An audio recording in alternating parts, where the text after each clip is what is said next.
Majapadidaran, everyone called her Dupe, was just 16 but already knew how to silence her joy. In her home, happiness wasn't allowed, especially not for her. She lived in a badon with her stepmother, Mama Ronk, a woman who believed discipline meant cruelty, and her father, who barely spoke and never stood up for her. Their house was like a courtroom, cold, quiet, and full of judgment. No one smiled on birthdays. There were no cakes, no hugs, and definitely no gifts. If a neighbor dropped off something with Dupe's name, Mama Ronk would grab it and toss it straight into the bin. "She doesn't need to grow proud," she would say sharply. "She's not even my real daughter." Dupe never asked questions anymore. She never begged to keep anything. She simply learned to lower her head and tuck her emotions deep inside, like old clothes in a forgotten drawer. She watched her step-siblings get little surprises sometimes. New clothes, small toys, coins for snacks. But for her, there was always a reason not to give. Her presence felt like a burden in her own home. Her father's silence made it worse. Every time Mama Ronk insulted her or made her feel like an outsider, he just sat there, quiet like furniture that couldn't move or speak. Dupe stopped expecting anything from anyone. She stopped hoping. Even at school, when classmates brought party packs and excitedly showed off birthday gifts, Dupe would force a smile and act like it didn't matter. But deep down, it did. Deep down, she wanted just one moment where someone looked at her and thought, she deserves something too. Not because she earned it, not because she begged, but just because she existed. But that moment never came. At least not yet. So she continued to move through the house like a shadow. No celebration. No cake. No candles. Just silence. And the unspoken rule that in this house, if you were Dupe, joy was a sin. Every December, when the school turned bright with decorations and music, Dupe felt like the only one standing in the dark. Her classmates brought shiny wrapped boxes, laughing and swapping gifts like they were passing pieces of happiness around. The air smelled like sweets and excitement. Everyone was excited except her. She would sit at the back of the class, watching them tear through ribbons and squeal over small surprises. Sometimes, after everyone left, Dupe would quietly pick up a scrap of wrapping paper from the floor and smooth it in her hands. She imagined how it must feel to open a gift and find something meant just for her. One day, during one of those parties, a kind teacher noticed her sitting alone. The woman came over and asked gently, "Dupe, why don't you ever bring or receive gifts?" Dupe smiled politely and shrugged. "We don't really do presents at home," she said, trying to sound okay with it. But deep inside, the words stung. She wasn't okay. She didn't want big things. She didn't want attention. She just wanted to feel seen. Sometimes she would pretend, just for a moment, that someone had remembered her birthday and brought a small box with her name on it. In her mind, she'd open it slowly and read a note that said, "You matter. You are loved." But she never said these thoughts out loud. She had learned not to. She watched her friends pose for pictures with their presents. Some even got matching accessories or handwritten cards. Dupe always clapped along and smiled, hiding how her chest tightened with each celebration. She would walk home quietly afterward, thinking about how she didn't even know what it felt like to tear open a gift in joy. It wasn't about the object. It was the message behind it. That someone thought of you. That someone chose something just for you. That someone cared. That was all she truly wanted. One moment that didn't feel borrowed. One gift that wasn't imagined. One small box that told her, "You belong here too." It was just another quiet afternoon at school when Dupe heard her name over the intercom. The receptionist's voice echoed through the hall. "Majapadidaran, please come to the office. You have a parcel." Her heart skipped. Parcel? For her? She looked around, unsure if she heard right.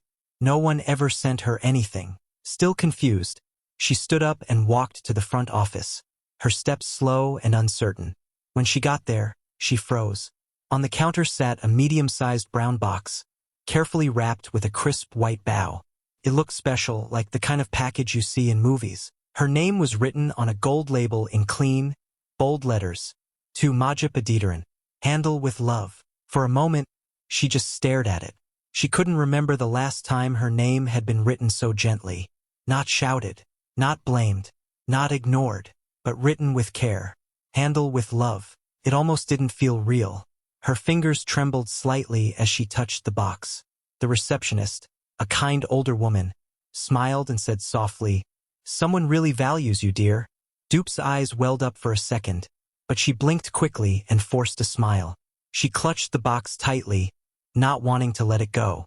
It wasn't heavy, but it felt like it carried something more than just objects. Carried a message, a mystery, a piece of hope she hadn't felt in years. The handwriting on the label was unfamiliar, but warm.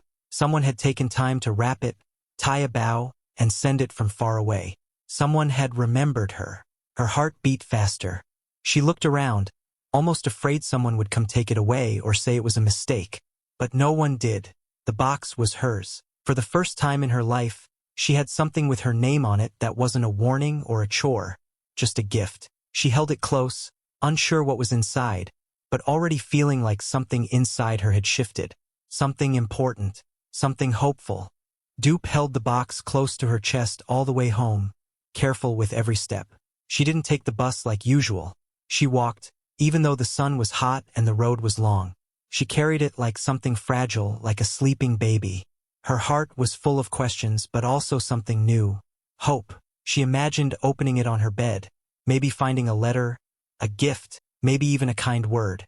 But as soon as she stepped into the compound, Mama Ronk spotted the box and her expression changed instantly. "What is that? Who gave you this?" she snapped, storming forward. Dupe hesitated. "It came to school. I don't know who sent it." Mama Ronk didn't wait for more answers. "You think you're important now? That people should be sending you packages?" Her voice rose. "Did you steal it? Did you lie to someone?" No. "I didn't." But Mama Ronk had already snatched the box from her arms. Dupe's father stood nearby, silent as always.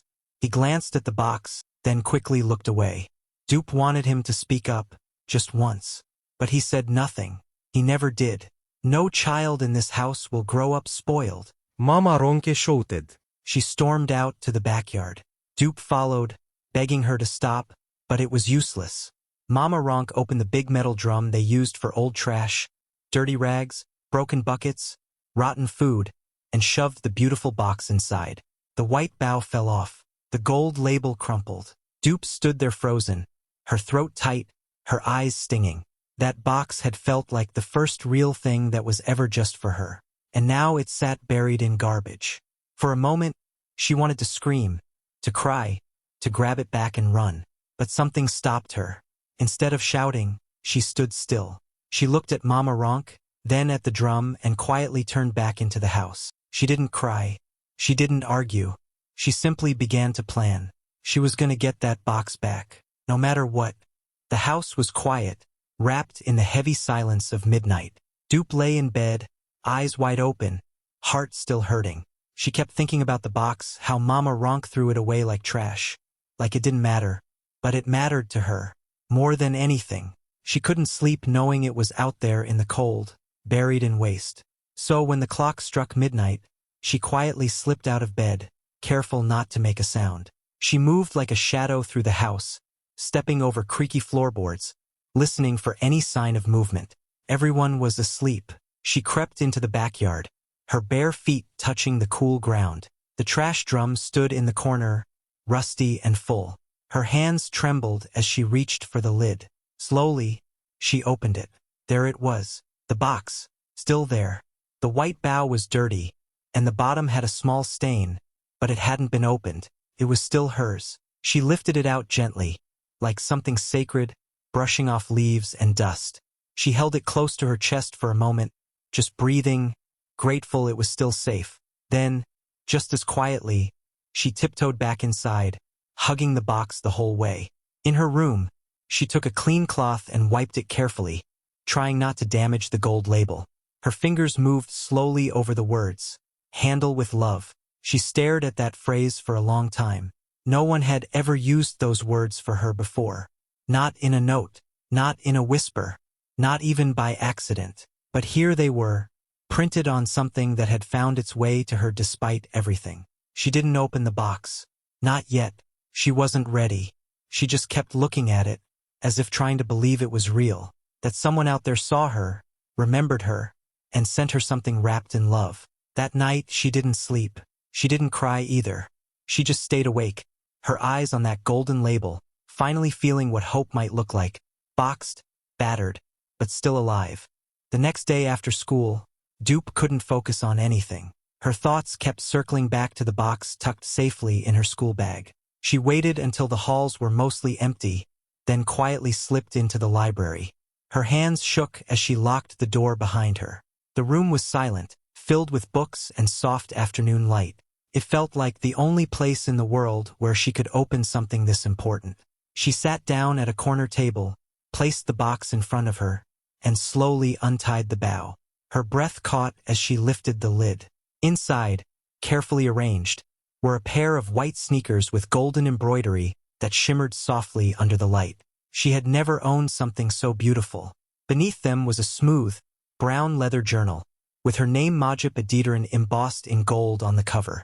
Her hands touched it gently, hardly believing it was real. Then, folded neatly on top of soft wrapping paper, was a handwritten note. The paper felt expensive. The ink was graceful and bold. She unfolded it slowly, her eyes moving across the words. "I never forgot you. Happy birthday, little sister.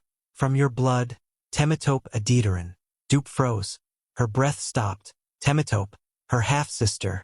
Memories rushed in all at once. Two little girls laughing, playing hide-and-seek, sharing mangoes under the tree. The last time she saw Taupe was when she was just 7. After her mother died, Taupe moved to the UK to live with her aunt. Dupe remembered standing at the gate, crying, waving goodbye. No one talked about her after that. It was like Taupe had disappeared. But now, after all these years, she had reached out. Not just with a message. With a gift. With memories. With love. Dupe's heart pounded as she held the note close to her chest. She couldn't believe it. Someone had remembered her birthday. Someone still called her sister. Someone still cared. And in that quiet library, Dupe realized this box wasn't just a gift. It was proof that she was. Dupe gently opened the journal, her hands still shaking. The cover was soft and smelled like new leather, her name shining in gold. She turned to the first page, and there, in the same beautiful handwriting as the letter, were words that made her breath catch. "I've been trying to reach you for years. I left this gift at your house 2 birthdays ago. They returned it, but this year I sent it through your school." She blinked hard, reading it again slowly, as if her eyes couldn't believe what they were seeing. Each word felt like a thread stitching her broken heart back together. She flipped the page, and there it was. "I'm coming to Nigeria next week, and I want to see you." That was it. Simple, clear, full of love. The moment Dupe read those words, the tears came quickly. Not loud or messy, just soft, steady streams running down her face as she held the journal close to her chest. For so long, she had felt invisible, unwanted, forgotten, and now here it was, proof that someone somewhere had been thinking of her all this time. Someone had remembered her birthday. Someone had tried before. Someone hadn't given up. She thought about the years she spent wondering if anyone ever missed her. If anyone remembered the little girl who used to laugh loudly and dream freely before life made her quiet. And now, in just a few sentences, everything had changed. Her name had been spoken. Her birthday had been remembered. Her sister, Temitope, hadn't let go. Dupe sat there in the stillness of the library, journal in her hands, tears on her cheeks, and a smile forming through the pain. She didn't know what would happen next. She didn't know what Taupe looked like now or what she would say when they finally met. But one thing was certain. She wasn't alone anymore. She wasn't forgotten. She mattered. And someone out there had never stopped believing that she did. It was a quiet Sunday afternoon when a silver car slowly pulled up at the Aditiran compound. The engine went silent, and the door opened with a gentle click. A tall woman stepped out, dressed in soft cream trousers and a flowy blouse. Her confidence was calm, not loud. Her presence made the air shift. It was Temitope. Now 26, she looked like someone who had seen the world and come back stronger. Her smile was gentle but firm, and her eyes scanned the familiar compound where she once played as a child. She walked up to the gate and knocked. Mama Ronk answered, wiping her hands on a kitchen towel. The moment she saw Taupe, her face stiffened. Her eyes narrowed, trying to process the woman in front of her. Taupe didn't flinch. "Good afternoon," she said with a calm smile. I'm here to see my sister, Dupe. Mama Ronk crossed her arms. She's not home. But her voice was tight, unsure. From inside, Dupe had heard the knock, the voice, and something inside her stirred. She tiptoed closer, listening carefully, and then she heard the name. She didn't wait. She ran out from the corridor, heart pounding in her chest. Tope, she called out, her voice soft but full of emotion. Temitope turned, and their eyes met for the first time in almost 10 years. In that moment, all the silence between them melted. Dupe ran forward, and they hugged tightly, like sisters who had never stopped loving each other. The years, the distance, the pain, none of it mattered. Dupe clung to her, whispering, "I've missed you so much." Tope held her tighter. "I never stopped thinking about you." Mama Ronk stood frozen, unsure of what to say. The authority in her voice was gone, replaced by something else. Maybe shock, maybe guilt. But Dupe didn't care. For the first time in years, she felt safe in someone's arms. She felt found, seen. This wasn't just a visit. It was a homecoming, and it changed everything. After the emotional reunion, Temitope asked firmly, "Where's Daddy?" Her voice was calm, but there was a quiet fire behind it. She wasn't just here to say hello. She came for answers. Mama Ronk tried to dismiss the question, but Tope walked into the house like she had every right to, because she did.